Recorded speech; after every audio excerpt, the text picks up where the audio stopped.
Breaker बन रहा मौत का कारण। सड़क पर विछी लापरवाही ने ली युवक की जान। आरडब्ल्यूए पर लगे अवैध निर्माण के गंभीर आरोप। परिजनों ने की कड़ी कार्रवाई की मांग।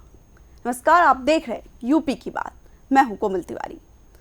गाजियाबाद के राजेंद्र नगर सेक्टर 2 में स्थित सेकंड आरएम ब्लॉक सोसाइटी के सामने एक कथित अवैध स्पीड ब्रेकर अब सवालों के घेरे में है। आरोप है कि इसी स्पीड ब्रेकर की वजह से बाइक सवार युवक की दर्दनाक मौत हो गई। परिजनों ने आरडब्ल्यूए पदाधिकारियों पर बिना अनुमति सड़क पर स्पीड ब्रेकर बनाने और सबूत मिटाने तक के गंभीर आरोप लगाए हैं। जानिए क्या है पूरा मामला। गाजियाबाद में 34 वर्षीय राहुल की सड़क हादसे में मौत ने इलाके में सनसनी फैला दी। परिजनों के अनुसार घटना 6 जून की रात की है, जब राहुल की बाइक राजेंद्र नगर सेक्टर 2 स्थित सेकंड आरएम ब्लॉक सोसाइटी के सामने अनियंत्रित होकर दुर्घटनाग्रस्त हो गई। परिवार का कहना है कि जांच के दौरान सीसीटीवी फुटेज में साफ दिखाई देता है कि सड़क पर बने कथित अवैध स्पीड ब्रेकर के कारण बाइक असंतुलित हुई और हादसा हुआ। स्थानीय लोगों का भी दावा है कि ये स्पीड ब्रेकर हाल ही में आरडब्ल्यूए द्वारा बनवाया गया था। मामले में एक और गंभीर आरोप सामने आया है। परिजनों का दावा है कि हादसे के अगले ही दिन विवादित स्पीड ब्रेकर को जेसीबी मशीन से तोड़कर हटा दिया गया, जबकि उसका मलबा अब भी सड़क किनारे पड़ा हुआ है, जो कई सवाल खड़े कर रहा है। गाजियाबाद के राजेंद्र नगर सेक्टर 2 में स्पीड ब्रेकर बना जानलेवा।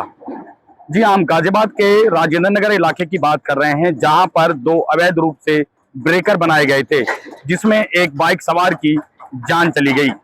वहीं मैं बता देता हूं, 6 तारीख की यह घटना है। 6 तारीख को रात में राहुल, जिसकी उम्र लगभग 34 वर्ष है, वो बाइक से जा रहा था और स्पीड ब्रेकर से असंतुलित होकर गिर जाता है, जिसको गंभीर चोटें आती हैं।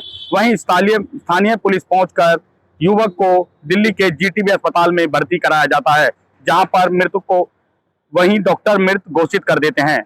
वहीं परिवार का साफ तौर पर कहना है कि जो भी लोग हैं, उनकी नगर निगम द्वारा निष्पक्ष जांच कराकर ऐसे लोगों पर कड़ी से कड़ी कार्रवाई की जाए। वहीं परिवार का आरोप यह भी है कि जिस तरीके से वो अवैध ब्रेकर बनाए गए थे, अगले दिन ही उन ब्रेकरों को हटा दिया गया। कहीं ना कहीं एक युवक की जो जान है वो ब्रेकर के द्वारा चली गई है। वहीं परिवार लगातार अधिकारियों से निष्पक्षता जांच करके आरोपियों के खिलाफ कार्रवाई करने की बात कह रहे हैं। मैं गाजियाबाद से नितिन कुमार, यूपी की बात। गाजियाबाद में सड़क सुरक्षा को लेकर यह मामला कई गंभीर सवाल छोड़ गया है। क्या वाकई अवैध स्पीड ब्रेकर इस हादसे की वजह बना, और अगर हाँ तो इसकी जिम्मेदारी किसकी है? अब देखना होगा कि प्रशासन इस पूरे मामले में क्या कार्रवाई करता है और क्या कुछ आगे देखने को मिलता है। फिलहाल इस खबर में इतना ही।